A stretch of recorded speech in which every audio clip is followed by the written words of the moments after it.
चंद्र ग्रह के बारे में आज हम चर्चा करने जा रहे हैं।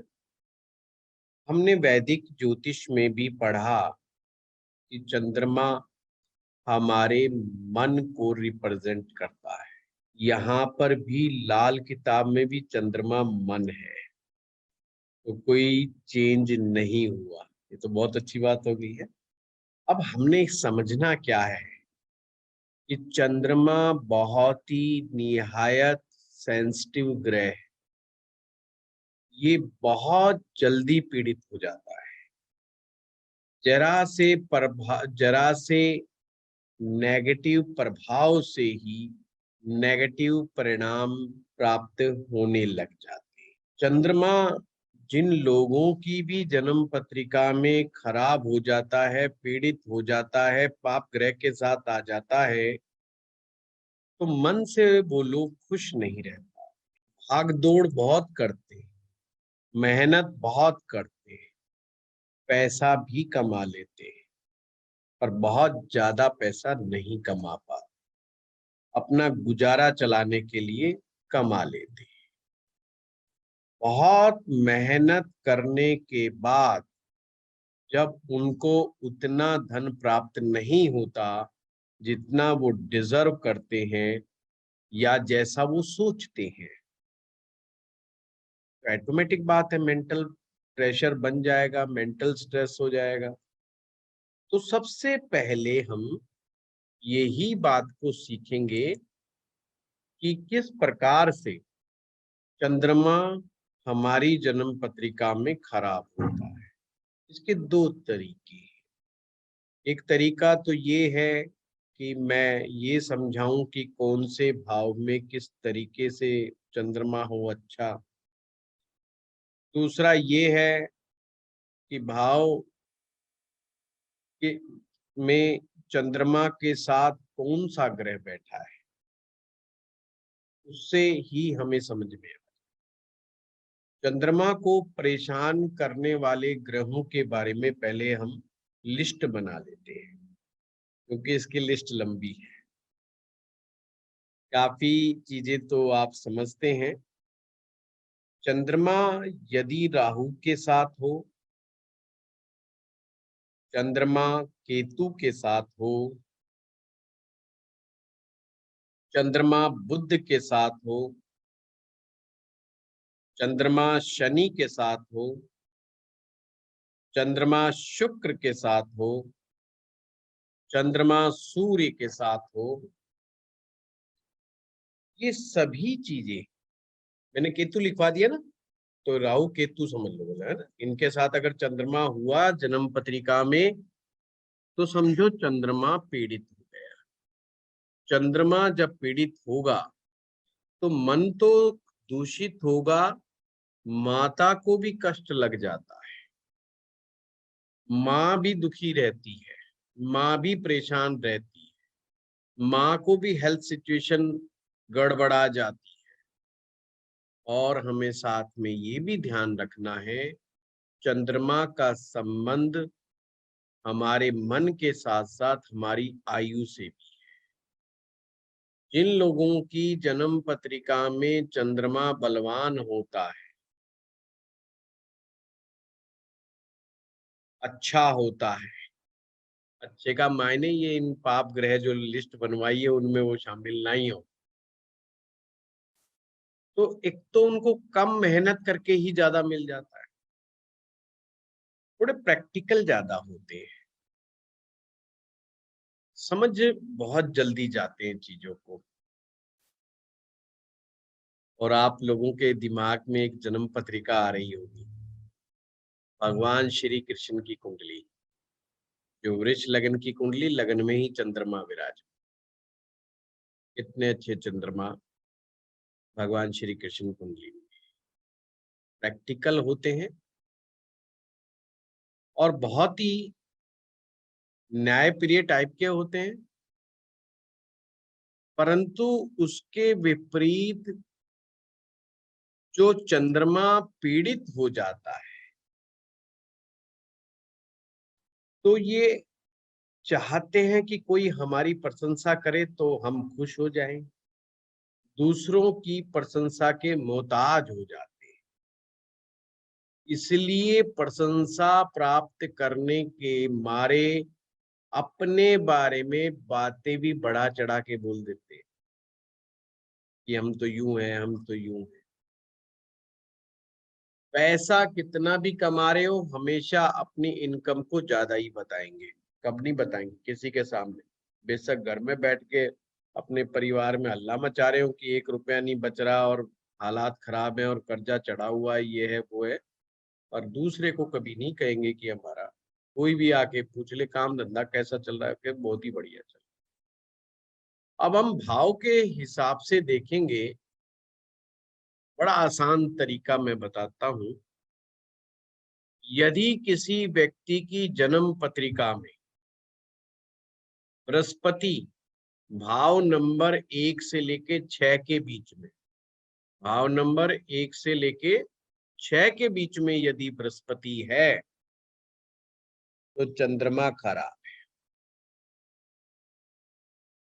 सिंपल बताया है मैंने। खाना नंबर 1 से लेकर के खाना नंबर 6 के बीच में अगर किसी का इन भावों में बृहस्पति बैठता है तो ये माने कि चंद्रमा खराब। तथा केतु खाना नंबर 7 से लेके 12 तक, केतु 7 से लेके 12 तक यदि बैठा हो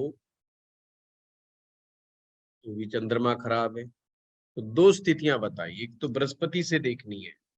बृहस्पति 1 से 6 के बीच में किसी भी खाने में आ जाए तो चंद्रमा पीड़ित मिलेगा, और या केतु 7 नंबर से 12 के बीच में आ जाए, कहीं पर 7वें में हो, 8वें 9वें 10वें 11वें 12वें कहीं पर भी केतु आ जाएगा तो चंद्रमा पीड़ित माना जाएगा, चंद्रमा अशुभ माना जाएगा।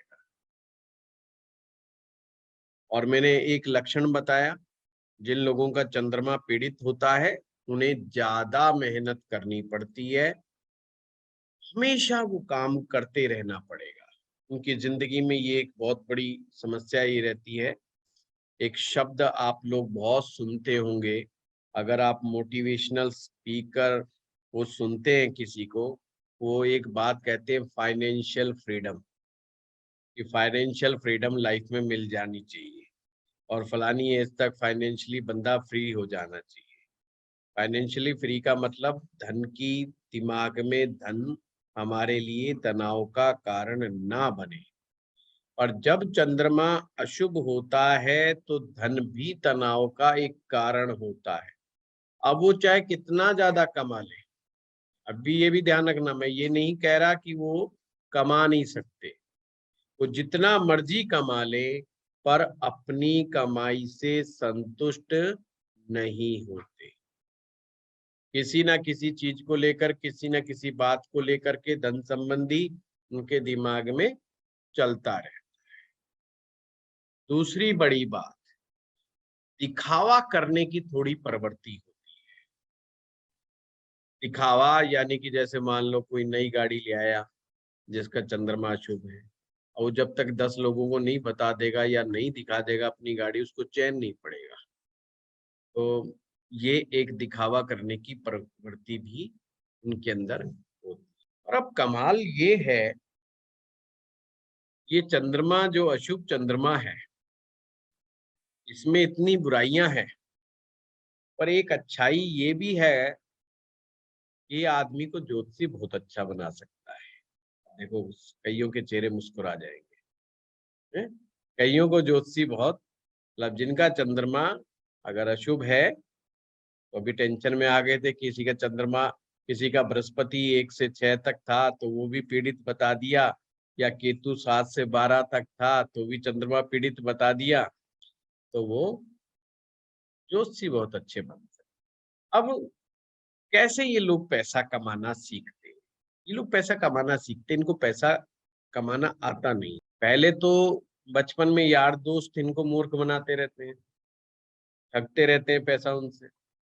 थोड़े बड़े हो जाते हैं तो बड़े दोस्त मिल जाते हैं, वो भी बेवकूफ बनाते हैं।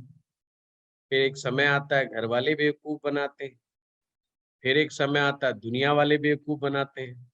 वो बार बार बेवकूफ बन बन के मास्टरी कर लेते हैं और वो सीख जाते हैं कि लोग बेवकूफ कैसे बनाते हैं, और फिर वो उस बेवकूफी के पार चले जाते हैं। मतलब वो फिर किसी के हाथ में नहीं आते, फिर वो बॉस बन जाते हैं।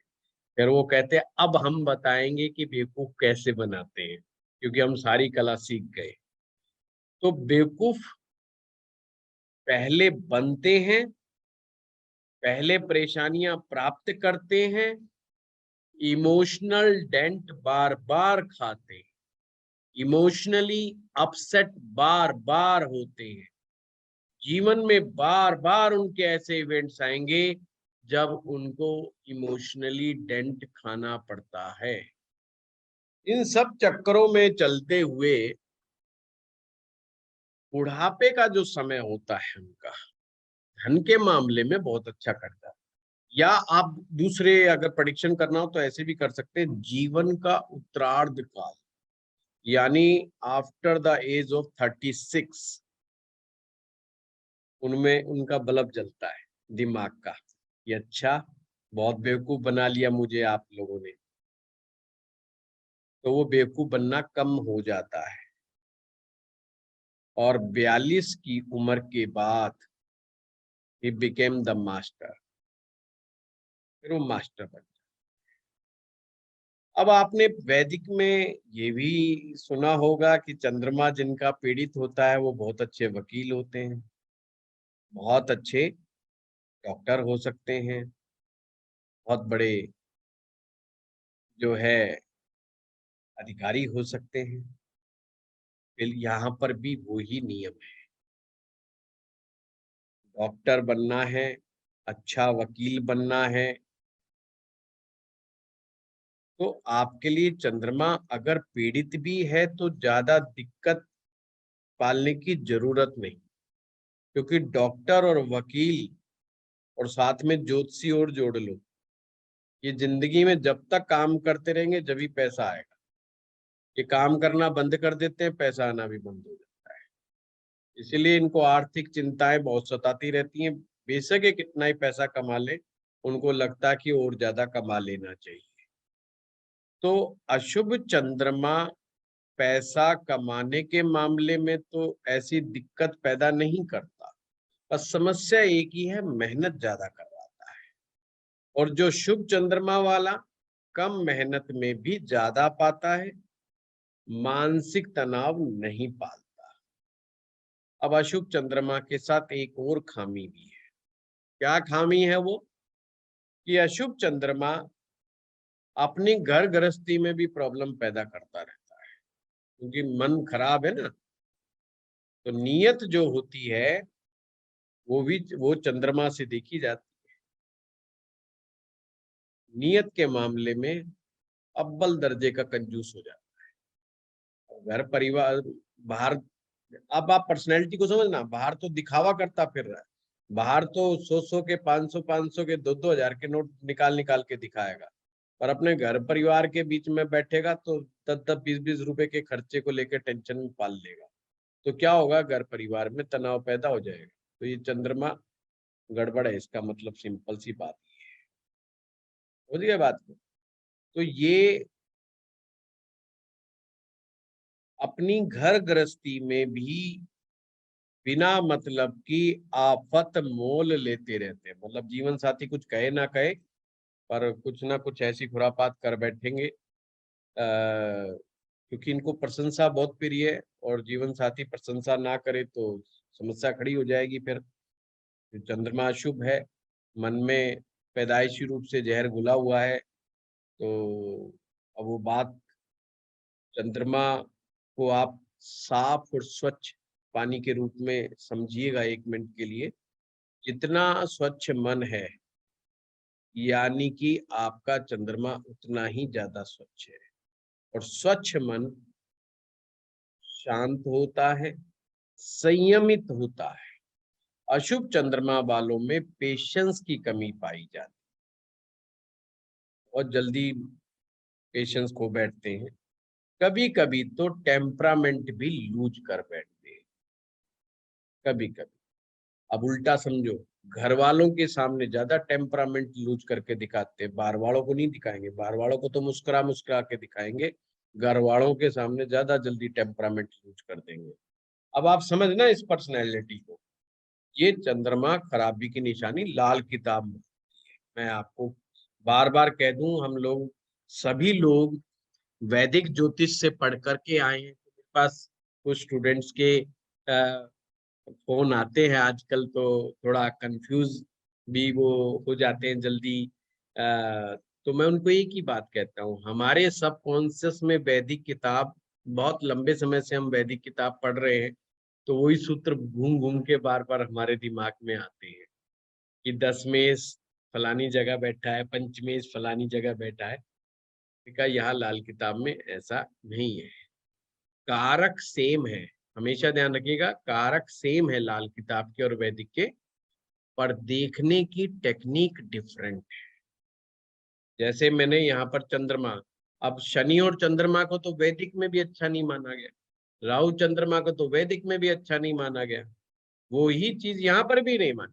पर यहाँ पर ये नई चीज नई चीज बना करके दे रखी है कि बृहस्पति 1 से 6 में हो तो चंद्रमा गड़बड़ है, और केतु 7 से 12 में हो तो चंद्रमा गड़बड़ है। तो चंद्रमा गड़बड़ होने से कि किस किस तरह के लक्षण आते हैं। अब आपने ये भी समझना है, कुंडली का जो चौथा भाव है वो चंद्रमा है, और वो आपका अपना घर है। आपकी जन्म पत्रिका के चौथे भाव को आप ऐसा समझें कि आपके अपने घर में साफ स्वच्छ जल कितना है। साफ स्वच्छ जल से संबंध इसका धन से है, कि आपके घर में धन का दरिया कितना बहता है। तो ये जन्म पत्रिका के चौथा भाव और साथ में चंद्रमा दोनों मिलकर के पुष्टि देते हैं। अगर चंद्रमा जितना ज्यादा अशुभ होता चला जाएगा, वो पानी आपके शरीर से निकल के आएगा, यानी कि खून पसीने की कमाई जिसे बोलते हैं ना, बहुत मशक्कत के साथ मेहनत के साथ पैसा कमा। तो और वही वाली बात है कि मान लीजिए किसी का बृहस्पति 1 से 6 के बीच में है और ऊपर से राहु चंद्रमा भी साथ में बैठे हुए, तो लक्षण डबल मिल गए ना, तो चंद्रमा ज्यादा पीड़ित हो गया। तो आपने इस पॉइंट को ऐसे समझना, तो वो गुण जो नेगेटिव बातें बता रहा हूं वो बढ़ जाएंगी। समझ रहे बात को? तो इस तरीके से हमने चंद्रमा को समझना है। अब चंद्रमा, जो चावल है वो चंद्रमा है। लाल किताब चंद्रमा के कारकों की बात जो कर रही है, पर जब भी आप चावल से उपाय करेंगे चंद्रमा का, तो जितना पुराना चावल इस्तेमाल करेंगे उतना ही अच्छा है। पुराना चावल, जितना पुराना चावल उतना बढ़िया चंद्रमा का प्रतीक होगा। जैसे बार बार लाल किताब में ये उपाय आएगा कि अपने घर में चंद्रमा की चीज कायम कर लो।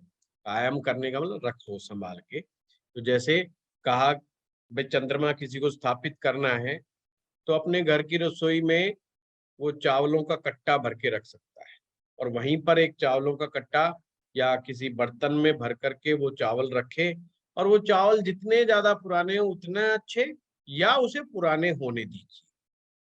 तो जितना जितना चावल पुराना होता चला जाएगा, चंद्रमा में सुधार आपके देखने को मिलेगा आपकी जिंदगी के अंदर। इसी प्रकार से चांदी, जो चांदी है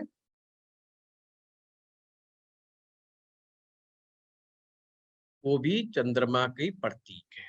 मोती रतन चंद्रमा है। दूध या दूध से बनी कोई भी मिठाई, खोए की मिठाई खास करके, समुद्र का सारा पानी, आप समुद्र के सारे पानी में अगर नाव की बात आएगी तो भी चंद्रमा है, समुद्री व्यापार होगा तो भी चंद्रमा है, कोई अगर समुद्र के रास्ते आपका माल आ रहा है जा रहा है तो ये बात हम चंद्रमा से ही देखेंगे। क्लियर कट बात है। बरगद का पेड़, किसी का चंद्रमा शुभ हो ना, बहुत आसान उपाय बताता हूँ। बरगद के पेड़ पे जाएं, वहां पे जल चढ़ा दें, और जब जल पानी डालने से उसकी मिट्टी गीली होगी ना, वो गीली मिट्टी से तिलक कर लो। सबसे बेस्ट और सबसे चीप, सबसे सस्ता और वेरी इफेक्टिव, बहुत ही इफेक्टिव रेमेडी होती है। जिनका भी मैंने ये चीजें बताई हैं और चंद्रमा अगर किसी को पीड़ित नजर आता है, उसको इस तरीके से कर लेना चाहिए। क्योंकि ये ध्यान रखे, जिनका चंद्रमा पीड़ित है उनकी माँ को कष्ट रहेगा। कष्ट दो तरह से, या तो माँ की हेल्थ खराब रहेगी या माँ भी दुखियारी होगी। दुखियारी का मतलब वो भी बेचारी मेंटली परेशान रहेगी, वो भी स्ट्रेस में रहेगी, टेंशन में रहेगी, या उसको कोई ना कोई बीमारी एक पकड़ेगी, एक छोड़ेगी, दूसरी पकड़ेगी, एक छोड़ेगी, दूसरी पकड़ेगी। इसी तरीके से वो पूरी सीरीज सी बनी रहती है। तो वो माँ भी, और खास करके चंद्रमा ज्यादा पीड़ित होता चला जाएगा, उनके घुटनों में पेन की शिकायत, एसिडिटी की प्रॉब्लम, ये विशेष करके रहेगी, और माँ मन से खुश नहीं रहेगी। अब लाल किताब में एक खास चीज हो, चंद्रमा को लाल किताब में माँ कहा है, पर ग्रहों की माँ कहा है। जिसके पाँव में सारे ग्रह चरण वंदना करते हैं, मतलब मत्था टिकाते हैं, चंद्रमा के पाँव में अपना मत्था टिकाते हैं। कौन? बाकी सब ग्रह, क्योंकि वो सभी ग्रहों की भी माता के तुल्य है। तो जगत माता है, एक प्रकार से आप ये समझिए, चंद्रमा जगत माता है। अब हमारे साथ माँ की जब बात आई, जिनका चंद्रमा गड़बड़ है, वो बेचारे देवी की उपासना जब करते हैं ना, तो बाधाएं बहुत आती। माँ की जब उपासना करते हैं तो बाधाएं बहुत आती। कोई ना कोई बाधा, कोई ना कोई कष्ट, कुछ ना कुछ विघ्न पड़ता है, या अपनी साधना को कंटिन्यूटी में नहीं कर पाते, चाहे कोई काम की वजह से, चाहे किसी और चीज की वजह से। ये भी एक बहुत बड़ी समस्या है। चंद्रमा को ठीक करने के लिए हमारे घर में हमारी माँ उपाय करने के लिए सर्वोत्तम है। अपनी माँ के पांव में झुक करके उनका आशीर्वाद प्राप्त करने से चंद्रमा धीरे धीरे ठीक होने लगता है। दूसरा उपाय, जिनका भी चंद्रमा मैंने गड़बड़ बता दिया है, मैं पूछ नहीं रहा हूं किसका गड़बड़ है किसका नहीं, मैंने जो बोला है, वो अपनी माँ के हाथों से किसी चांदी की डिब्बी में, और पुराने चावल डलवा के, खास करके बासमती होने चाहिए हैं। वो बात अलग है, माँ का भी चंद्रमा गड़बड़ हुआ तो वो 40 रुपए किलो के भाव के चावल ना दे दे कहीं, ये पहले कंफर्म कर लेना। ये माता श्री का भी चंद्रमा गड़बड़ है। सर अभी क्या उपाय बताया माँ के हाथ से? चंद्रमा चांदी के डिब्बे में चावल भर करके रख ले, माँ के हाथों से लेनी है चांदी की डिब्बी, उसमें चावल भरवा करके रखवा ले। ये बड़ी ही अच्छी रेमेडी है। बस भर के रख ले कहीं पे भी? हाँ, पूजा स्थान में रखो, चांदी की डिब्बी है तो अपने तिजोरी में रखो। बस ध्यान यही रखना है, अगर किसी का शनि चंद्रमा एक साथ है तो उसे लोहे की अलमारी में नहीं रखना, और जिनका शनि चंद्रमा साथ है उनको लोहे की अलमारी में, लोहे के बर्तन में पैसे रखने ही नहीं चाहिए, या कोई वैल्यूबल चीज नहीं रखनी चाहिए। कई बार हमारे यहाँ पर गोदरेज की अलमारियां होती हैं, लोहे की अलमारियां होती हैं, हम लोहे की अलमारी में पैसा रख देते हैं। तो जिनका भी शनि चंद्रमा साथ है कुंडली में, उन्हें एक तो लेदर का पर्स, चमड़े का पर्स में पैसे नहीं रखने चाहिए, और लोहे की अलमारी में पैसे नहीं रखनी चाहिए। देखा, काम की बात बता दी आपको। गुरुजी इसमें हम सिर्फ युति देखेंगे या फिर हम वो जैसे आपने युति बताया था कि युति दशम युति भाव में शिवांगी चंद्रमा। जी, युति अच्छा, युति देखेंगे। चंद्र मैंने स्पष्ट कहा है, जिसका शनि चंद्र एक साथ हो। ये तो बातों की बात आ गई, अदरवाइज तो चर्चा कुछ और चल रही थी। बीच में अचानक से जो पैसा मतलब चांदी की डिब्बी रखने की बात आई, तो उसी में से निकल आई बात। तो याद आ गया, ध्यान आ गया कि ये भी बात बता सकते पर गुरुजी सारे बैंक्स के लेदर का अंदर जितने लॉकर्स हैं सब स्टील के उसके हैं, लोहे के। हैं। तो उसके लिए आपको एक कुछ ऐसा ऑप्शन करना होगा कि जो आपका लोकर है, लोकर को कवर करना होगा कोई ऐसे चीज से जो चांदी की तरह नजर आए। कोई स्टिकर लगा दीजिए व्हाइट कलर का, चांदी के कलर का, या कुछ फॉइल और भी फॉइल जाती लगा होगी, सकते फॉइल हैं। पेपर लगा सकते हैं। वो अंदर से कवर चिपका दीजिए, फिर उसमें लॉकर में रखिएगा। फिर भी कोशिश करिए कि अवॉइड कीजिए वहां पे, फिर कैश ना रखें तो ज्यादा अच्छा है। कैश रखना ठीक नहीं। सर लेदर का पर्स यूज ही ना करिए कि पैसे ना रखिए सिर्फ, अगर आप सर पैसे से ना मेरा रखें साथ लेदर हो के पर्स में ना। अरे आजकल लेदर लेदर वैसे ही महंगा है भाई, काय को पड़ना चक्रों में। वो तो है। बस बस काय को चक्कर में पड़ना, अपना सिंपल लो। नकली लेदर, नकली चंद्रमा, नकली लेदर, वेरी गुड, ठीक है सर। टेंशन ही मत पालो। अब हमें आगे बढ़ना होगा। चंद्रमा जितना हम सभी का ठीक होता चला जाएगा, हम उतने ही खुश होते चले जाएंगे। व्यापार करें चाहे नौकरी करें, दोनों ही खुशी खुशी करेंगे।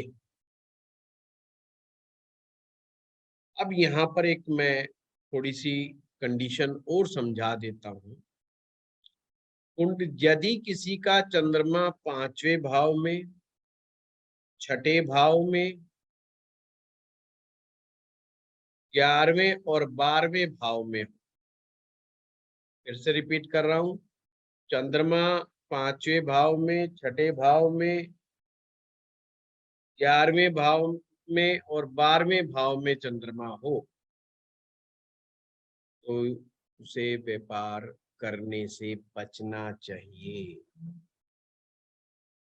अगर चंद्रमा 9वें में हो तो पब्लिक डीलिंग का काम करें, और व्यापार करना है तो एनजीओ बना करके करें, लोगों की सेवा करके करें। मतलब ऐसा व्यापार जिसमें लोगों की सेवा भी साथ साथ होती रहे, ऐसा कर सकता है। निखालिस व्यापार ना करें कि जिसमें सेवा वगैरह ना हो। तो अगर वो ऐसे व्यापार में आ जाएगा तो नहीं तो जिनका चंद्रमा 5वां, 6ठा, 11वां, 12वां या 9वें होता है, उनका व्यापार ऐसे डगमग डगमग हिलता रहता है।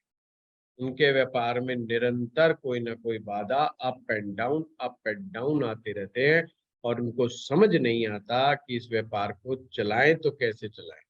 जितना एनर्जी लगाते हैं, धक्का मारते हैं, फिर गाड़ी रुक जाती है, फिर थोड़ा आगे चलती है गाड़ी, फिर रुक जाती है, कहीं न धक्का मार गाड़ी की तरह चलती है। 5वें भाव का चंद्रमा तो वैसे तो दिमाग तो बड़ा अच्छा बना देता है, शांत बना देता है आदमी को, पर नौकरी में भी बार बार कठिनाइयां पैदा करता है। नौकरी भी बार बार छुटवाने की नौबत ले आता है। तो ये बाकी कहीं पर भी बैठा हुआ चंद्रमा, बाकी कहीं पर भी बैठा हुआ चंद्रमा आदमी को व्यापार करने से नहीं रोक। जैसे खाना नंबर 1, 2, 3, 4, फिर 7, और फिर 8, फिर 10, यहाँ पर बैठा हुआ चंद्रमा व्यापार करने से इंसान को नहीं रोकता। अब मान लीजिए कोई व्यक्ति है जिसका चंद्रमा 6ठे में है, पर वो बेचारा नौकरी नहीं करना चाहता है, क्योंकि हमने मना कर दिया भाई व्यापार मत करो। तो उस ऐसे बच्चे को हमेशा कोई ना कोई प्रोफेशनल कोर्स करवाए, प्रोफेशनल बन करके वो काम कर सकता है, व्यापार की फॉर्म में नहीं करे। प्रोफेशनल होते हैं जिसमें आपकी अपनी प्रतिभा के अनुसार वो काम करता है। जैसे ज्योतिषी भी एक प्रतिभा का खेल है। CA chartered accountant professional degree है, वो अगर ऐसा सीए बन करके काम करता तो कर सकता है। फिर वो नौकरी भी नहीं करेगा, इंडिपेंडेंट कंसल्टेंसी करेगा तो भी चलेगा। तो ये इन चीजों को हमने ध्यान में रखा। अब जैसे वही लाल किताब का सूत्र कि भाई ग्रह कुछ तो भगवान ने हमारी जन्म पत्रिका में दिया है, जैसा वो तो दिया ही दिया, उसका तो कर क्या सकते हैं। पर हम अपने ग्रह को अपने लिए शुभ बना सकते हैं कुछ चीजों को ध्यान में रखकर। तो मन को खराब नहीं होने देना, उसको ऐसा प्रयास करना चाहिए।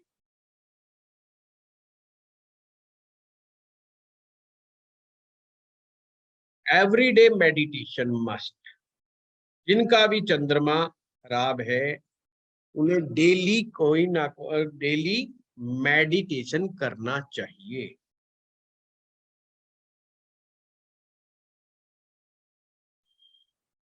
और मेडिटेशन का मायने है कोई विचार दिमाग में नहीं,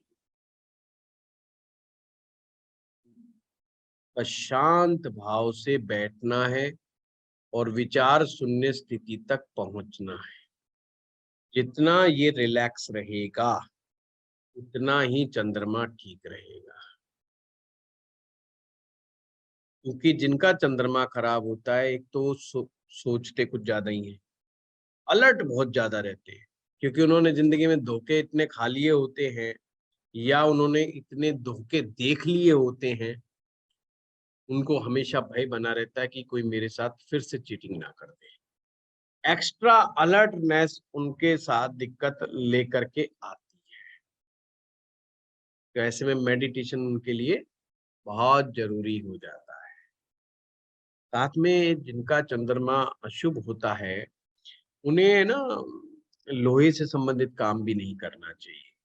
टेक्निकल काम, मैकेनिकल का काम, है ना, लोह लंकड़ का काम, इन काम से बचना चाहिए। ठेकेदारी का काम कोशिश करें कि वो बचे, नहीं तो उसमें और जल्दी परेशानी आ जाती है। इनके घरों में ना सीलन अक्सर आ जाती है। जिनका चंद्रमा पीड़ित होता है घरों में सीलन आ जाती है।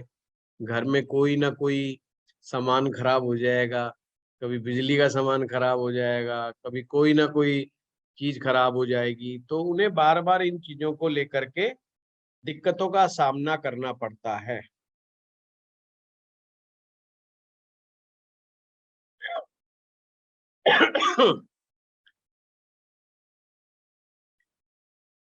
ये चीज हमने आपको बताई। चंद्रमा को ठीक करने के लिए अनुलोम विलोम प्राणायाम बहुत जरूरी है। जो लोग मेडिटेशन नहीं कर सकते, आपके बहुत सारे के क्वेश्चन आएंगे कि साहब मेडिटेशन नहीं हो पा रहा है तो क्या करें क्या ना करें। तो ऐसे में हम कहते हैं, आज अमर जी बार बार बेचारे लेफ्ट हो रहे हैं, क्या चक्कर क्या टेक्निकली। सर यहाँ पे सर कारण का बहुत इश्यू है सर। अच्छा अच्छा, मैं करूँ आज तो 6-7 बार एंट्री ले ली मैं बार बार। हाँ हाँ सर, अभी मतलब वो इसमें वो जो वाईफाई है वो काम नहीं कर रहा था, अच्छा अच्छा अच्छा, तो इसमें सर यही प्रॉब्लम है सर। चलो कोई बात। अब हमें ये चीज समझनी, एक और सूत्र होगा, वैसे तो मैं बता चुका हूं। जिस व्यक्ति की भी जन्म पत्रिका में सूर्य बुध इकट्ठा बैठा है,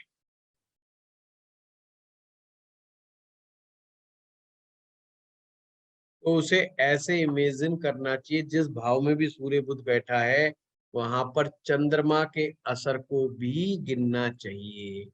जब आप प्रेडिक्शन करेंगे तो ये चीज का ध्यान रखिएगा। अब एक और चीज, चंद्रमा यदि अकेला बैठे तो ठीक है, कोई दिक्कत नहीं, उसको टेंशन नहीं है किसी चीज की। या वो अपने मित्र ग्रहों के साथ। मित्र ग्रह कौन सा है? चंद्रमा का मित्र विशेष करके सबसे ज्यादा जो लाल किताब में मानता है वो है गुरु और मंगल।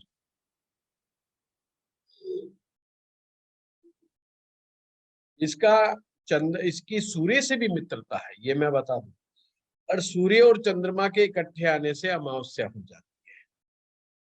शुभ चंद्रमा पूर्णिमा का प्रतीक है, अशुभ चंद्रमा अमावस्या का प्रतीक है। समझ गए होंगे बात। अब हमने सूर्य को क्यों नहीं लिया? सिंपल। तो मंगल के साथ चंद्रमा बैठेगा तो ये लक्ष्मीपति है। तो ऐसे लोग पैसा बहुत कमाते हैं। गुरु के साथ चंद्रमा बैठे तो ऐसे लोग बहुत अच्छे ढंग से पैसा कमाते और कम से कम मेहनत करके कमाते हैं। कमाल की बात, भगवान उन्हें कोई ना कोई ऐसा गुण दे देता है जिनका चंद्र गुरु साथ हो जाए कि वो अपनी कला से या अपने ज्ञान से वो कम भी मेहनत करेंगे तो भी लाखों करोड़ों कमा सकते। अब यह शर्त एक ही होगी कि चंद्रमा भी मद्दा ना हो और गुरु भी मंदा ना हो। ऐसा नहीं कि पीड़ित गुरु हो जाए या पीड़ित चंद्रमा हो जाए, उसको पीड़ा नहीं लगे। ठीक है, अगर गुरु चंद्र साथ बैठे हैं, शुद्ध है, कोई दिक्कत वाली बात नहीं है, बहुत बढ़िया, बेस्ट है, क्या फर्क। ठीक है ना। इसी तरीके जैसे अब आप में से कोई क्वेश्चन पूछ सकता है, जी गुरु चंद्रमा चौथे भाव में बैठ जाए तो क्या होगा? तो तुरंत दिमाग में लाइए कि गुरु 1 से 6, चंद्रमा अशुभ, वो इतना अच्छा परिणाम नहीं देगा। समझिए, वो इतना अच्छा परिणाम नहीं देगा चंद्र गुरु का संबंध। अब यही चंद्र गुरु का संबंध सप्तम भाव में आ गया और चंद्र गुरु का संबंध सप्तम भाव में आ गया तो ये मच बेटर है। और जो है केतु कहाँ होना चाहिए? अब केतु 7 से 12 वाली तरफ में नहीं होना चाहिए, अब केतु दूसरी वाली तरफ में होना चाहिए। अगर दूसरी वाली में है तो आपकी टर्म्स एंड कंडीशन फुलफिल है, तो आप बहुत अच्छा वो गज केसरी योग की तरह फलित करेगा। जो हमने वैदिक ज्योतिष में गज केसरी योग पढ़ा था, फिर ये वही योग है। पर लाल किताब अष्टम भाव में भी कह देती कि मस्ती लो, कोई दिक्कत नहीं, बहुत अच्छा हो जाएगा। बस शर्त वही है कि ना गुरु पीड़ित हो ना चंद्रमा पीड़ित। तो जहां सूर्य बुध बैठा होगा उसकी जगह हमने सूर्य बुध को चंद्रमा ही मान के बैठना है। जैसे मान लो किसी के सप्तम भाव में सूर्य चंद्रमा बैठा है, नहीं सॉरी, सूर्य बुध बैठा है सप्तम भाव में, तो ऐसा मानना चाहिए कि यहाँ पर 7वें भाव में चंद्रमा वाले इफेक्ट भी। सिंपल सी बात, अब चीज समझ में आ गई।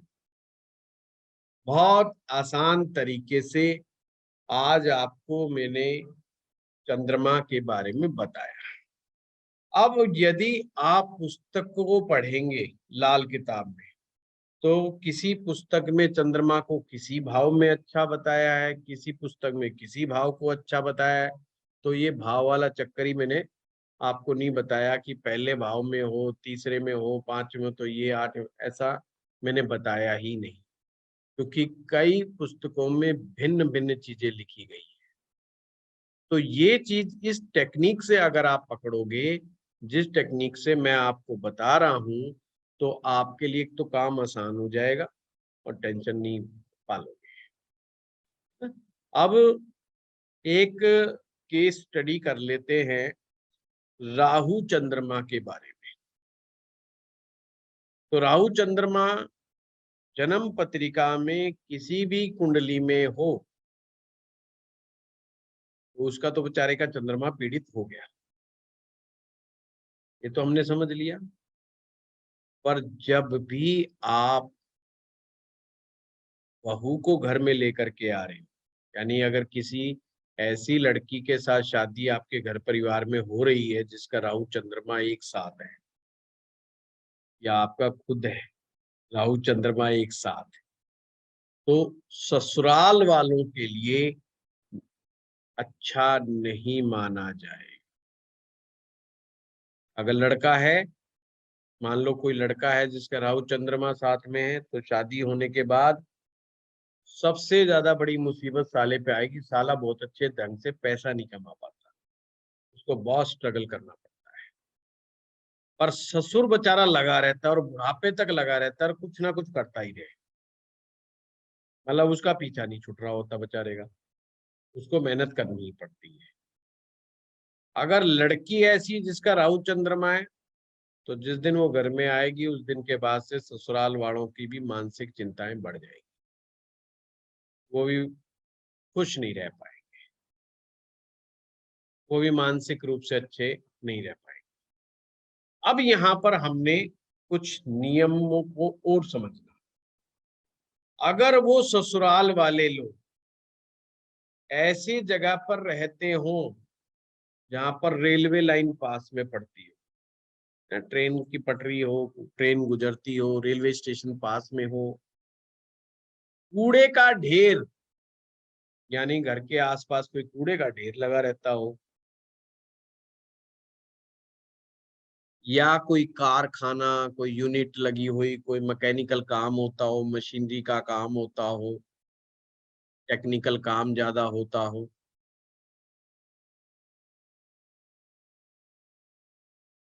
तो भी तो ये ससुराल वाले और ज्यादा पीड़ित हो जाएंगे, ये ध्यान रखना। तो ससुराल वाले ज्यादा पीड़ित हो जाएंगे। तो कोई है तो नहीं, कोई बात नहीं। तो अब जिन लोगों को अपने बच्चों की शादियां करनी है,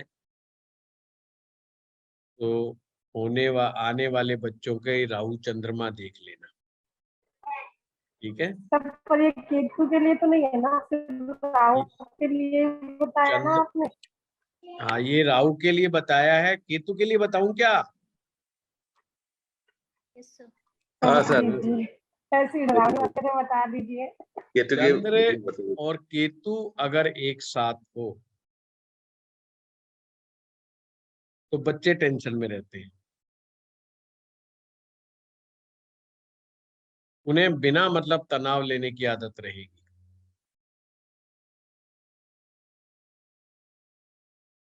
अब लाल किताब क्या कहती है, यहाँ पर सबसे ज्यादा दोष चंद्रमा को केतु लगाता है, और इसीलिए अगर किसी व्यक्ति की जन्म पत्रिका में केतु चौथे भाव में आ जाए, केतु चौथे भाव में आ जाए, तो मात्र ऋण बनता है, माँ का ऋण। ये दिखाता है कि व्यक्ति माँ के ऋण से ग्रसित है, पिछले जन्म से ही माँ का कर्जा है उसके ऊपर। अब और कमाल की बात, बाकी पाप ग्रह जो होंगे वो गड़बड़ नहीं करते, चाहे वो खुद गड़बड़ हो जाए, पर चौथे भाव को गड़बड़ नहीं करेंगे। जैसे शनि आ जाए चौथे में, राहु आ जाए, तो चाहे वो खुद गड़बड़ हो जाए पर चौथे भाव का कुछ नहीं करते, क्योंकि वो माँ का घर है उनके लिए। पर केतु नहीं बख्शता है, केतु चौथे भाव को खराब कर देता है। तो केतु जब चौथे भाव में होगा तो माँ का ऋण होता है, माँ को भी टेंशन और आपको भी टेंशन, दोनों ही तनाव में रहे। और ऐसे में तो माँ को हड्डियों से संबंधित प्रॉब्लम, बुढ़ापे के अंदर हड्डियों का बार बार टूटना, या बार बार ऑपरेशन होना, मैंने या बोला है, या तो हड्डियां टूटेंगी या कोई किसी कारणवश बार बार पेट का ऑपरेशन होना और होना जैसी शिकायतें होती हैं, ना भी उनकी ठीक नहीं रहती। देखा कमाल की बात बता, किसी का केतु चौथे में हो और माँ कहे पेट में दर्द है, तो समझ जाना कि नाभि गड़बड़ा गई है। नाभि को सेट करना, नौकासन वगैरह करके, या फिर बाबा रामदेव की सीढ़ी देखना कि नाभि को कैसे सही करते हैं, तो वो तरीका बताएं। एक और मैं खास बात बताना चाहता हूँ, जिनका चंद्रमा अशुभ होता है उनके ऊपर नजर भी जल्दी लग जाती है उनको। और नजर किसकी लगती है? जिनका या तो बुध ग्रह खराब हो, और अगर उसको उनका खुद का बुध ग्रह गड़बड़ है ना, तो अगर वो खुद अपने बारे में अच्छी अच्छी बात कर देंगे ना, तो उनकी खुद की नजर लग जाएगी। देखो कमाल की बात। या जिसका मंगल बद हो, यानी मंगल बुरा।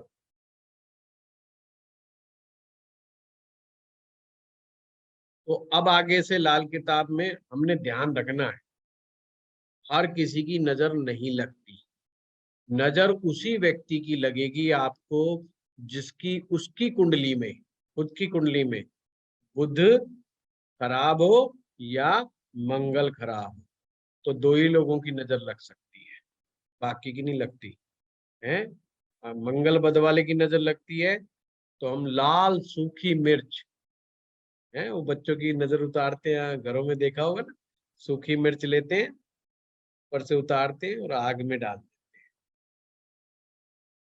तो नजर उतार देनी चाहिए नजर।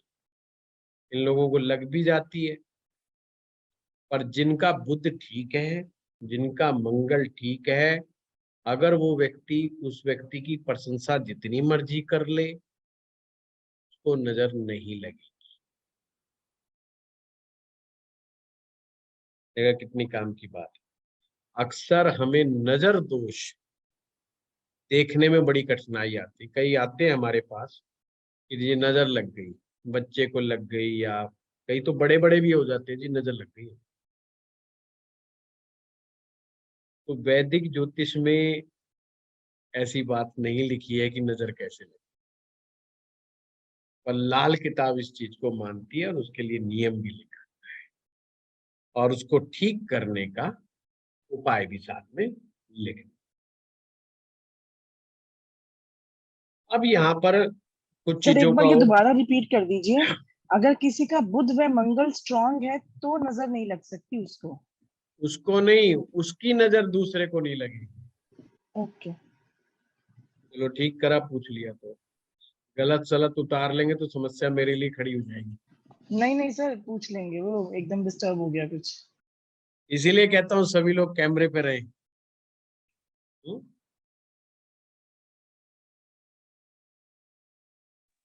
सर ये जो आपने केतु का 4th हाउस का बताया था, ये 4th हाउस में सिर्फ केतु के लिए है कि केतु चंद्रमा साथ हो तब हो, जैसे माँ का ऑपरेशन या नाभि, या केतु खाली केतु चंद्रमा भी? साथ हो तो भी माँ को कष्ट लगता है, तो भी ये चीज मानी जाएगी।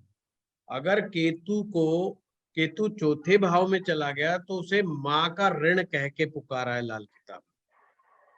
तो उस तो माँ माँ के के लिए ऋण को प्रॉब्लम दूर हो। करने के लिए फिर चांदी के 4 चकोर टुकड़े लेने पड़ते हैं। लाल किताब के उपाय के अनुसार 4 चांदी के टुकड़े लेकर के बहते जल में, पानी साफ सुथरा होना चाहिए, बहता हुआ जल।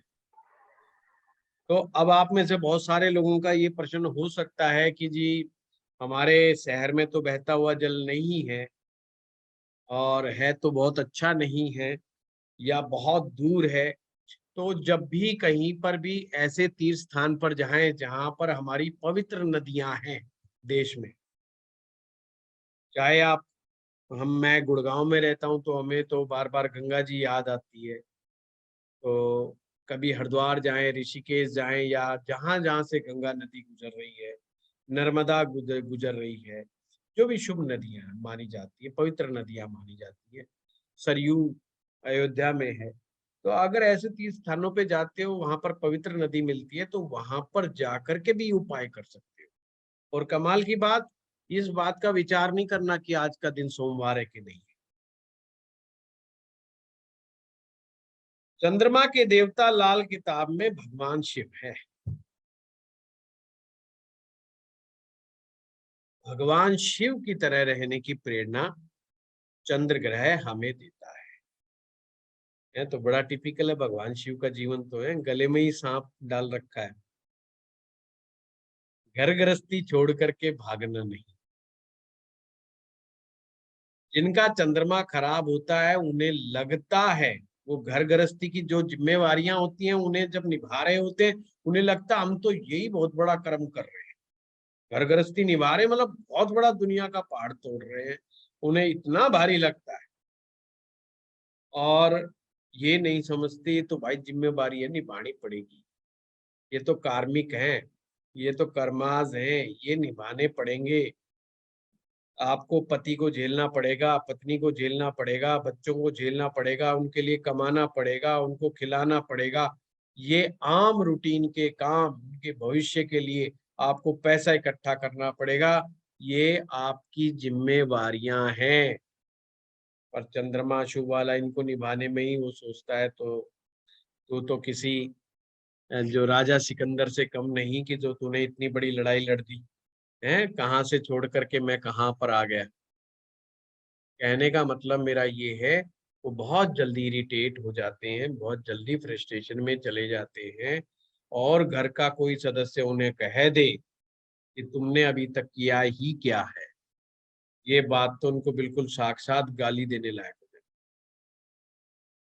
है। ये बड़ी समस्या है। चलें, तो ये मैं अभी शुरुआत है, 3-4 क्लास ही हुई हैं, इसलिए बहुत सारे लोगों को लगा होगा कि मैं स्लो चल रहा हूँ। मैं जानबूझ करके मेरा हर कोर्स में जो शुरुआती बेसिक प्रिंसिपल मैं बहुत स्लो करवाता हूँ और फिर मैं स्पीड पकड़ता हूँ। तो ये लाल किताब का बहुत बड़ा कोर्स है और ये गुरु महाराज की कृपा से ही पूरा होगा। कैसे होगा ये भगवान ही जानते हैं। और हमने सबसे कम प्राइस में, हिंदुस्तान के सबसे कम प्राइस में देने का प्रयास है। भी मुझे फोन आते रहते हैं कि तो मैं खुद हैरान कि अच्छा ऐसा भी हो जाता है क्या। तो हमने सबसे कम प्राइस में, फिर भी कुछ स्टूडेंट जो है फीस भरने में भी कंजूसियां बरत रहे हैं। तो हमारा लड़का बेचारा आशुतोष है, वो परेशान हो गया। तो मैं उनसे यही रिक्वेस्ट करूंगा कि ऐसा ना करें और चेक करें कि कहीं उनका चंद्रमा तो गड़बड़ नहीं है जो इतनी कंजूसी दिखा रहे हैं। चलिए सर, एस्ट्रो क्वेश्चन पाठशाला से ज्यादा सस्ता कहीं पे नहीं मिलेगा, मतलब। सर आज आपने उपाय नहीं अमर बताया। अमर जी, और साथ बताऊं, दिल हाँ से सर, पढ़ाने वाला भी नहीं मिलेगा। सही में सर। जोड़ ये लीजिए। सबसे बड़ी हमारे बात है गुरु जी। हमारे एस्ट्रो पाठशाला में चाहे मैं हूं या हमारा कोई भी अध्यापक हो, दिल से पढ़ाएगा और बिल्कुल धागा बांध के नहीं पढ़ाएगा, मतलब कि लिमिट से नहीं पढ़ाएगा। या फिर वो पढ़ाना शुरू करते हैं तो फिर वो क्लास की संख्या गिनना भूल जाते हैं। तो फिर हल्ला मचाना पड़ता है, भाई रोक दो रोक दो। फिर आखिर स्टूडेंट ही भाग जाते हैं, फिर बंदा क्या करे, कोई मिलता ही नहीं फिर पढ़ाने के। फिर वो कहते हैं अब भागो, अब तो कोई बचा ही अभी भी नहीं। सर जैसे 15-20 क्लास होते हैं सर, कभी जैसे 8-10 क्लास तो ऐसे ही भर जाते हैं सर। मैंने हाँ, जितना हाँ। कोर्स किया है, कभी भी मतलब आप नहीं देखते सर वो उसके हाँ। बारे में, तो मतलब इसीलिए देखो इतनी अच्छी अपॉर्चुनिटी मिली है, फिर भी जो है लोग कोताही बरत रहे हैं। चलिए। और 6 गुना सर, 6 गुना लेते हैं सर बाहर। सर वो हाँ हाँ, मैं तो हैरान 6 हूँ। गुना, हाँ मुझे सर, 6 आज ही एक बंदा आया, वो कहने लगा कि मैं कहीं से लाल किताब का कोर्स किया हूँ और 30,000 रुपये फीस दे करके करा हूँ। उसने मेरा बुध ग्रह का वो वीडियो देखा है और वो हैरान हो गया। वो कहता है इतनी क्लैरिटी हमें 3 घंटे के भी क्लास में नहीं मिल सकती जो आपने बुध ग्रह पे 1 घंटे में दी। तो इस तरीके से है, तो इसका मतलब कहीं ना कहीं दोनों ही बातें हैं, प्राइस भी ज्यादा है और वो दिल से भी शायद नहीं पढ़ा रहे हैं या देना नहीं चाहते। कई बार होता है लोगों की पढ़ाते हैं गुरु मंशा जी। ये होती है कि भाई हम जो है दिल से ना दें। जैसे आप मेरे साथ इतने लंबे समय से पढ़ रहे हैं, मैं एक्सपीरियंस का बहुत बताता हूँ कि मुझे क्या एक्सपीरियंस गेन किया हुआ। बल्कि इवन मैं जो पुस्तकों में कई बार लिखा होता है, मैं उस चीज को भी साइड में कर देता हूँ अगर मुझे वो एक्सपीरियंस के धरातल पर सही नहीं नजर आता, या उन टर्म्स को भी कई बार मैं बताने का अवॉइड कर देता हूँ कि भाई क्यों टाइम वेस्ट किया। ये खाना पूर्ति तो करनी नहीं, हमने कोई एकेडमिक एजुकेशन तो है नहीं कि हमने कोर्स पूरा उस तरीके से नाक में सीध में करके करना है। तो हमारा मेन पर्पज है आपको जितना बताया जाए उतना समझ में आए और आप उसका उपयोग कर सके। जब आप उपयोग करते हैं ना स्टूडेंट सूत्रों का, तो उनको वास्तविक खुशी महसूस हो। यार देखो आज हमने क्लास में ये सीखा और ये अप्लाई करा और ये देखो लग गया। बहुत एथिकल है सर एस्ट्रो पाठशाला का, जैसे मतलब गुरु आप जैसे गुरुजी जैसे सिखाते हैं, बहुत एथिकल है और ऐसा एथिकल कहीं पे ही नहीं मिले। ये अमर आपके जी सामने ही कुछ बोला। लोग हमारे संस्थान के गुरुजी मेरा एक क्वेश्चन ये था गुरुजी मेरा, जैसे आपने बताया है कि यदि चंद्रमा हमारा पंचम भाव में हो तो ऐसे लोगों को बिजनेस नहीं करना चाहिए, उनका बिजनेस डमाडोल रहता है। जी तो गुरुजी यहाँ पर हमने जैसे बात करी कि उनको प्रोफेशनल म्यूट हो गए आप। हाँ बताइए। प्रोफेशनल। आपको आवाज आ रही है गुरुजी मेरी? हाँ आ गई। मैं बोली गुरुजी आपने बताया था जो 5th हाउस में मून होता है उसमें हम बिजनेस सही नहीं जाता है, उस केस में हमको कोई प्रोफेशनल डिग्री लेकर फिर बिजनेस करना चाहिए, जैसे कि सीए आपने एक एग्जाम्पल लिया। तो गुरुजी यहाँ पर जैसे किसी की मेरे बच्चे का जैसे 5th हाउस में मून है, तो जैसे हम एमबीए करा लें या कोई डिग्री करा लें उसको उस तरीके की, और फिर उस तरीके की चीज को वो अपने आप बिजनेस कोई में ऐसा अकॉम्प्लिश, हुनर सिखाए जिसको वो प्रोफेशनली कर सके। नेट सेल में एक ही बात। जैसे सर एचआर या कोई कंसल्टेंसी हो भी गया ना। पर्सनल लाइन कोई भी कंसल्टेंसी। कंसल्टेंसी, जैसे आप और देखते हैं ना कि जैसे ज्योतिषी के पास मिलने आते हैं, कंसल्टेंसी लेते हैं, ठीक तो इस तरह और की ठीक है। और गुरुजी दूसरा क्वेश्चन ये था कि जैसे आपने बताया कि पहले से 6वें भाव में यदि गुरु हो तो चंद्रमा अपने आप ही कमजोर हो जाता है हमारा। यदि किसी का गुरु तो पहले से 6वें में हो पर केतु जो है वो भी पहले से 6वें में ही हो जाए, गुरु पीछे नहीं, केतु वो वाला कोई सीन दोनों में से कोई उल्टी, एक बात, दोनों में से कोई एक बात मतलब गुरुजी को फिर से बता देंगे ये पॉइंट आप? मैं बता। एक एग्जाम्पल लेते हैं। जी पहला नियम क्या डाला हमने कि गुरु किसी का पहले से 6 भाव के बीच में कहीं पर भी बैठे तो चंद्रमा को हमने अच्छा नहीं माना, कमजोर माना। पीड़ित हो गए हाँ। ठीक है। अब मान लो हम गुरु को बिठा देते हैं 5वें भाव में, तो ये कमजोर हो गया। अगर यहाँ पर आप कहना चाहते हो कि केतु भी 1 से 6 के बीच में कहीं आ गया, हाँ हाँ राइट जी ये कहना चाह रहे हो, फिर तो जी कोई जी यही दिक्कत नहीं। कहना। वो एक ने पहले नहीं खराब कर दिया, दूसरे की क्या जरूरत। अच्छा मतलब कोई भी एक कंडीशन लग जाएगी तो भी कोई भी खराब एक होगी। कंडीशन, कोई भी एक कंडीशन। तो गुरुजी जैसे आपने बताया कि चंद्रमा की युति यदि बुध के साथ भी होती है तो भी हम इसमें खराब मानते हैं, हाँ। बट यदि चंद्रमा गुरु जो है वो हमारा पीछे वाले हाफ में हो, सप्तम वाले भाव में हो, और केतु जो है वो हमारा इधर वाले भाव में हो, मतलब 1 to 6 वाले में हो। चंद्रमा पीड़ित माना जाएगा बस। और चंद्रमा पीड़ित तो 1 to 6 जब गुरु होगा तभी होगा ना वो होगा ही होगा। और अगर केतु भी अगर वहां पे ही हो जाए 7 से 12 आप कह रहे हो, चाहे नहीं दोनों में से केतु कोई आने एक नहीं कंडीशन, आप केतु को भूल नहीं जाइए। ना ना या केतु तो की कंडीशन 1 केतु से हो रही 6 है ना के, गुरु की। नहीं आप कंफ्यूज हो रहे हैं काम का ही। मैं फिर से रिपीट कर देता हूँ। 1 से नहीं 6 के गुरु बीच जी में मैं बृहस्पति। मैं ये आपने बोली थी चंद्र गुरु बुध को समझना है, क्या समझना चाह रहे हो वो बताओ, चलो बोलो। मैं चंद्रबुध को समझना चाह रही हूँ, और जो गुरु और जो केतु हैं वो अपनी अपनी जगह पे सही हैं, वो हमारे चंद्रमा को पीड़ित नहीं कर रहे हैं। ठीक है, तो आप कहना चाह रहे हैं कि गुरु 1 से 7 भाव के बीच में नहीं बैठा। जी आप कह रहे हैं कि केतु 7 और 12 के बीच में भी नहीं बैठा। जी हाँ, तो अब आप कहना चाह रहे हैं कि चंद्र और बुध एक साथ है तो क्या है।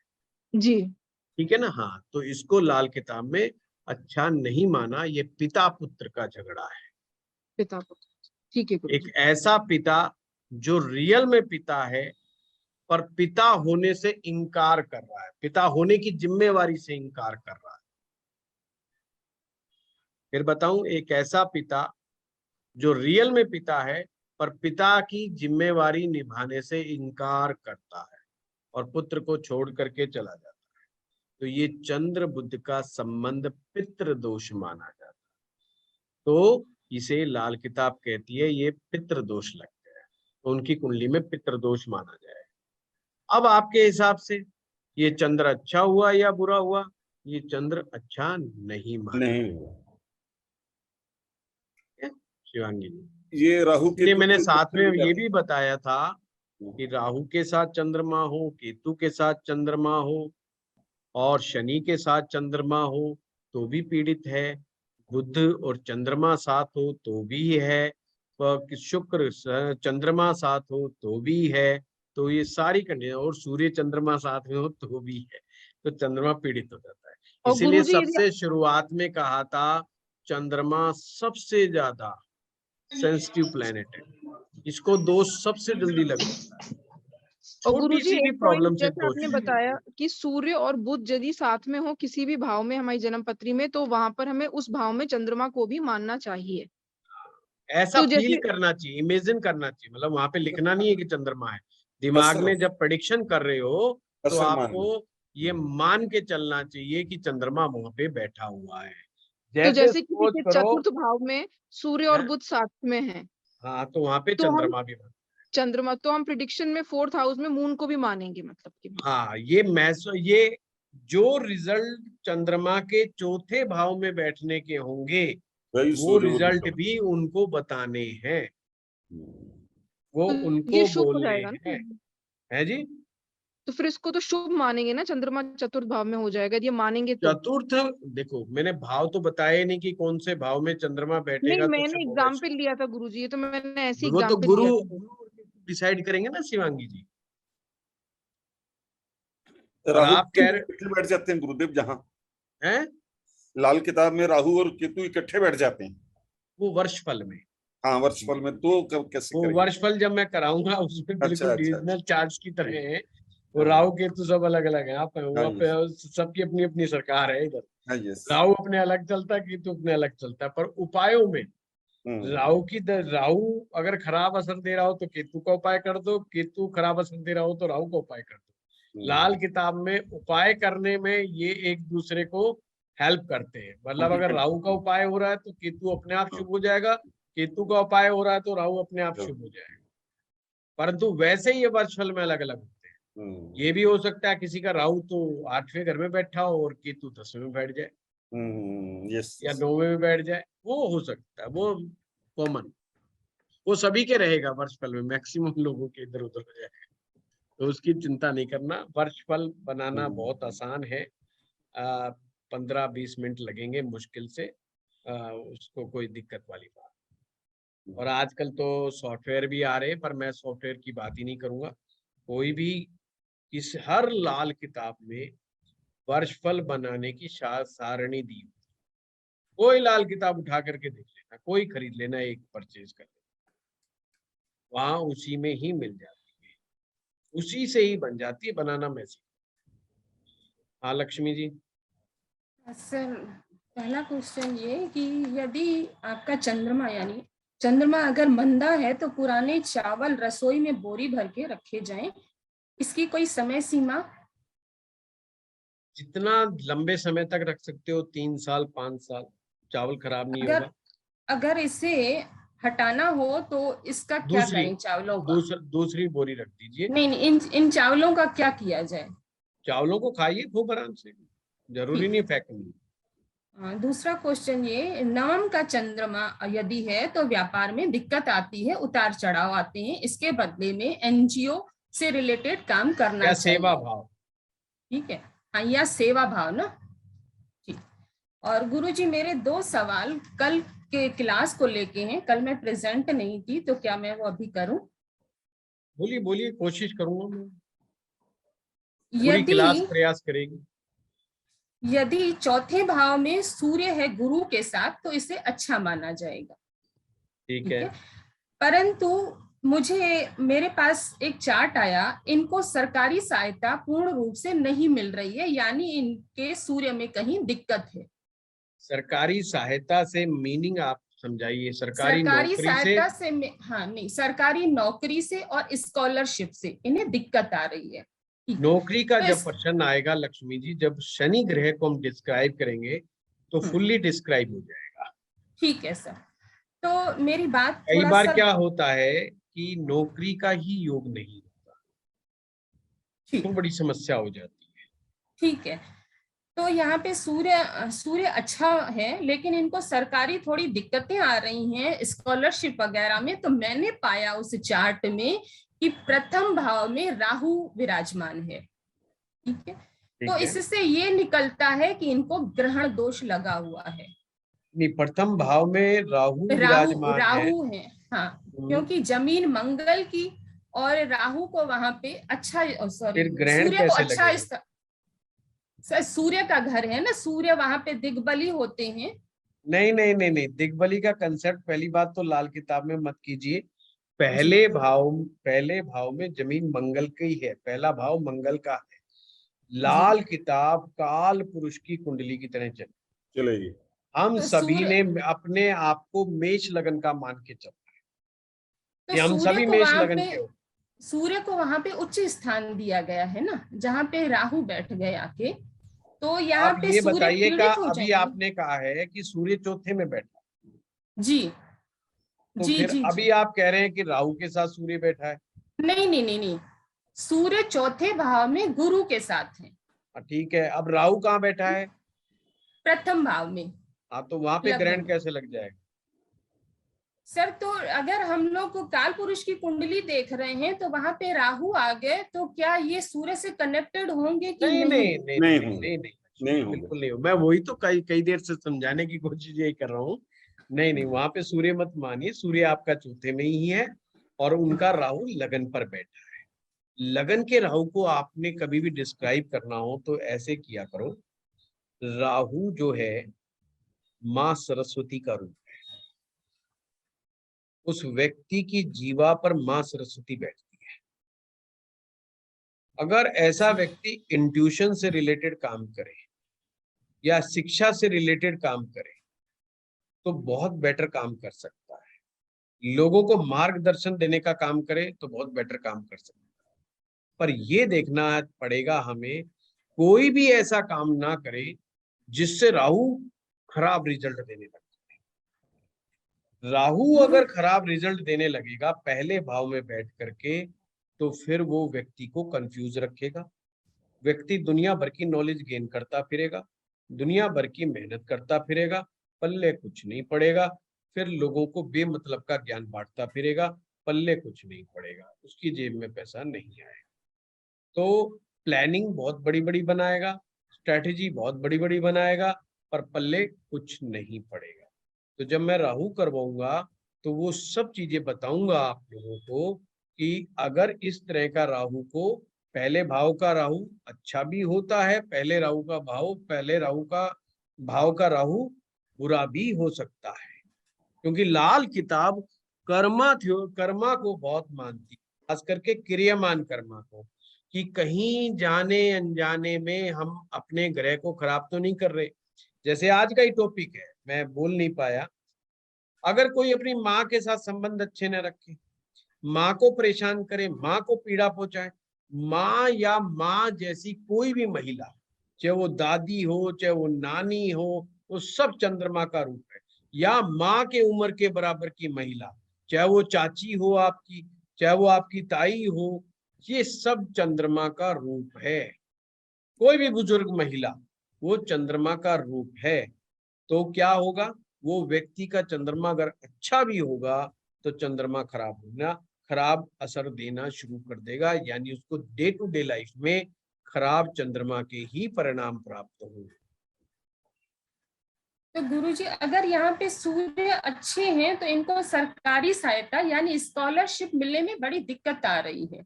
मैं इसलिए तो कह रहा हूँ लक्ष्मी जी, उसके लिए पूरी कुंडली का विश्लेषण जब करेंगे, जैसे नौकरी का मामला है तो उसमें शनि ग्रह की इन्वॉल्वमेंट आएगी।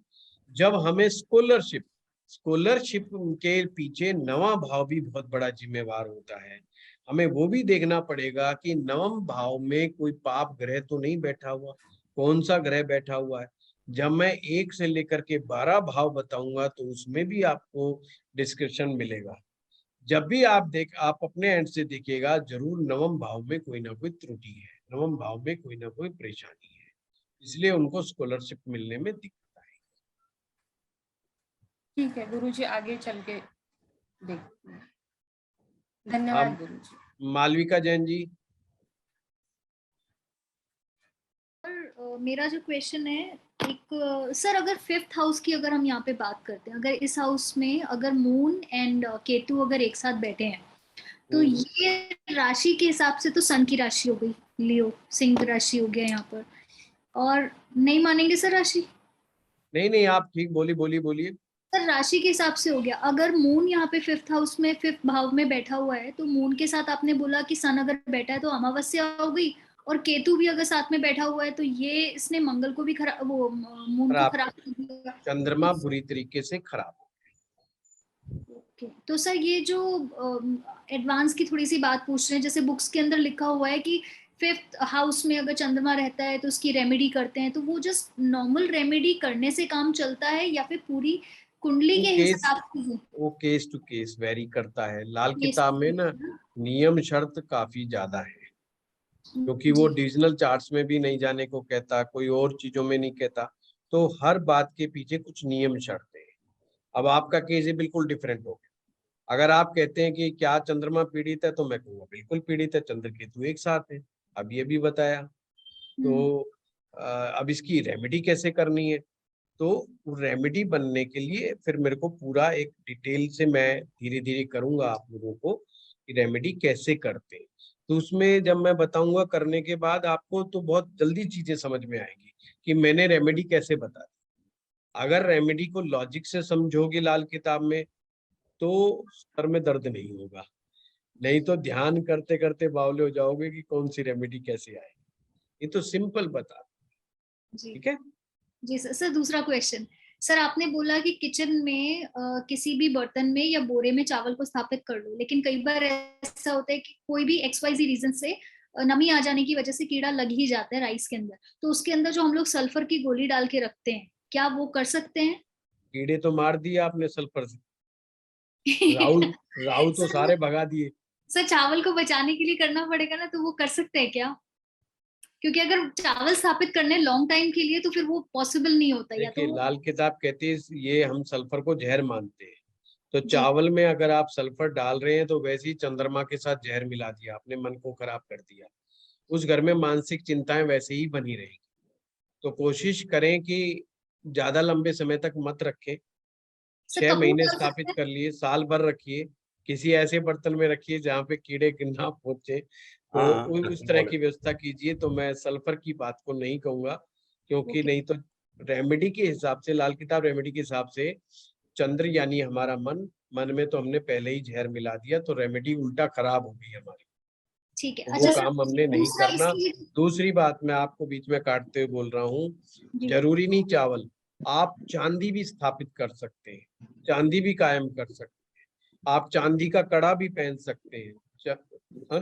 चांदी की चेन नहीं बताऊंगा क्योंकि चांदी की चेन का संबंध केतु ग्रह से है, तो चांदी का कड़ा भी हाथ में पहना जा सकता है। घर में भी चांदी स्थापित की जा सकती है, घर में अपने तिजोरी में चांदी की ईंट भी ला करके रख सकते हैं। तो लाल किताब आपको आजादी देती है, चावल के पैसे हैं तो चावल रख लो, चांदी के पैसे हैं तो चांदी रख लो, मोती के पैसे हैं तो मोती रख लो, और घोड़ी के पैसे हैं तो घोड़ी ला के रख लो घर में। घोड़ी भी चंद्रमा है और घोड़ी का दूध भी चंद्रमा है, ठीक है सर। एक और सर, कपूर को हम किस कैटेगरी में डालते हैं? चावल के साथ शुक्र ग्रह, कपूर को चावल के साथ मिला के रख सकते हैं? नहीं भाई, मैं नहीं बिल्कुल कहूंगा, ये रेमेडी हो जाती है लाल किताब के हिसाब से, तो मैं ऐसी बात नहीं कहूंगा। ठीक है sir, thank you sir. Sir जैसे हमारे घर, जैसे इन्हीं की बात का मैं जवाब दे रही हूँ, जैसे हमारे घर में मेरी मदर इन लॉ चावल में हल्दी की गांठ डाल के रखती है। हाँ, तो चंद्रमा बृहस्पति हो गए ना, तो वो डाल सकते हैं? हाँ बिल्कुल डाल सकते हैं। ठीक है सर। उसमें कई सारी हल्दी की गांठें अगर डाल दी जाती है तो उसमें कीड़ा नहीं लगता मैडम। ठीक है, थैंक यू। देखा, मुझे पूरी उम्मीद थी कि ज्ञानी हमारे पास है, कोई ना कोई आपको जरूर आंसर देगा। ये देखो मेरे पास आइडिया नहीं आया था अभी, आपने बड़ा अच्छा बताया गायत्री जी। सर लेकिन कुंडली में बृहस्पति ठीक होना चाहिए ना? नहीं, वैसे भी अभी आगे जा करके पढ़ोगे कि अगर आपकी कुंडली में कोई ग्रह नहीं भी ठीक है तो भी शुभ ग्रहों को आप मिला सकते हो आपस में, तो उस बात के प्रतीक हो जाएंगे कि आप उसको वैसा ही होना चाहते हैं। ये बहुत हाई लेवल की थ्योरी पर बेस है, जैसे हमारे वो मैनिफेस्टेशन की थ्योरी नहीं है कि आप विचार करो कि आप ऐसा हो रहे हो, आप विचार करो कि आप जीवन में सक्सेसफुल हो रहे हो और फिर आप कुछ समय के बाद सक्सेसफुल होने लग जाते हैं या आपके साथ वैसी चीजें मैनिफेस्ट होने लग जाती हैं। तो रेमेडी के मामले में लाल किताब में इस टेक्निक का बहुत ज्यादा उपयोग है कि अगर आपका गुरु चंद्रमा खराब है तो आप दोनों की कारक चीजों को इकट्ठा मिला करके रख दो या दोनों की चीजों को धारण कर लो कि जैसे चांदी और सोना दोनों बराबर मात्रा में मिला करके कोई अंगूठी बना करके भी आप रिंग बना करके धारण कर सकते हैं। आप सोना और चांदी, सोने की ईंट चांदी की ईंट भी अपने तिजोरी में जा करके रख सकते हैं। और सबसे आसान तो ये गायत्री जी ने ही बता दिया, चावल में हल्दी की गांठ रख लीजिए तो वो भी बहुत अच्छा है। भाई सब कुछ आपके पैसे पर, आपकी जेब पर अलाउड है। वो जेब क्या आपको कह रही है क्या नहीं कह रही है उससे बात करो। चंद्रमा अशुभ वाला तो कमजोर सोचेगा, उसकी मैं बात नहीं करूंगा। चंद्रमा जिनका अच्छा है वो थोड़े बड़े की सोच लो, वो चांदी के ऊपर जाइएगा। घर में घोड़ी पाल लीजिए, घोड़े की सेवा कीजिए, तो 1,00,000 1,50,000 रुपए से कम आएगा नहीं वैसे ही घोड़ा। माँ की सेवा ठीक कर लो जरा, वो भी उपाय हो जाएगा। माँ की सेवा से तो कईयों के गण ही नहीं मिलते। लाल किताब कहती है जिसका मंगल कमजोर उसकी माँ से झगड़ा। मंगल की कमजोरी माँ का झगड़ा। जैसे मंगल चौथे में चला जाएगा तो नीच का माना जाएगा, तो माँ से झगड़ा रहेगा। हाँ कौन बच गया? हाँ मानवी जी। सर मैं ये पूछना चाह रही थी, जो मात्र ऋण का आपने बताया था ना, 4th हाउस में अगर केतु हो तो चंद्रमा और केतु भी साथ में हो तो उसको मात्र ऋण ही समझेंगे? तो ऋण तो हो ही गया। हाँ बिल्कुल डेफिनेटली। और अगर जैसे ये फ्लोइंग वाटर साफ नहीं होता सर सब शहरों में, तो क्या रेमेडी बताएं फिर मैंने इसके यही लिए? बताया ना, जब भी वो घूमने जाए साल में किसी भी पवित्र नदी के, मैं तो मान के चल रहा हूँ कि हर जगह नहीं है, मैं मान के चल रहा हूँ कि जयपुर में नहीं है, मैं हमारे गुड़गांव में भी नहीं है। हाँ ज्योति जी बताइए। ध्यान करके विसर्जित करना है, कैसे करें, कैसे कहें कि कैसे नहीं करें? नहीं, ध्यान करके कुछ नहीं करना होता इसमें। अच्छा बस कर दें? बस कर दी, प्रार्थना कीजिए बस ओके सर, कि जो दोष है वो दूर हो जाए। हाँ ज्योति जी जल्दी बताइए। हाँ सर मुझे ये पूछना था कि जैसे चंद्रमा केतु के साथ खराब है और शुक्र के साथ खराब है तो पूरा खराब ही मानेंगे इसमें एकदम? क्या बोल गया? चंद्रमा केतु के साथ तो खराब है, उसके साथ शुक्र भी आ गए तो वो पूरे खराब ही मानेंगे एकदम से? हाँ हाँ भाई भाई, एक ने भी खराब कर दिया तो खराब है ही है। एक गाड़ी थी, हाँ एक गाड़ी खड़ी थी, उसको एक गाड़ी ने आया पीछे से ठोक दिया, एक गाड़ी इधर से आया उसने साइड से ठोक दिया।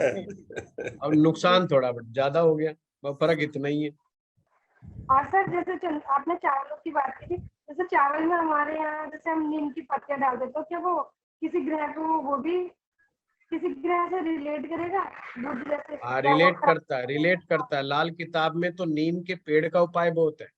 जिसके शुक्र नवम भाव में बैठा होता है तो उसको नीम के पेड़ में के तने में चांदी, उसके घोल बना करके चांदी दबानी पड़ती है और ऊपर से खोल से बंद करना पड़ता है। शुक्र नौवे का उपाय है, तो नीम को भी हमारे यहाँ पर उपाय के रूप में यूज इस्तेमाल किया जाता है।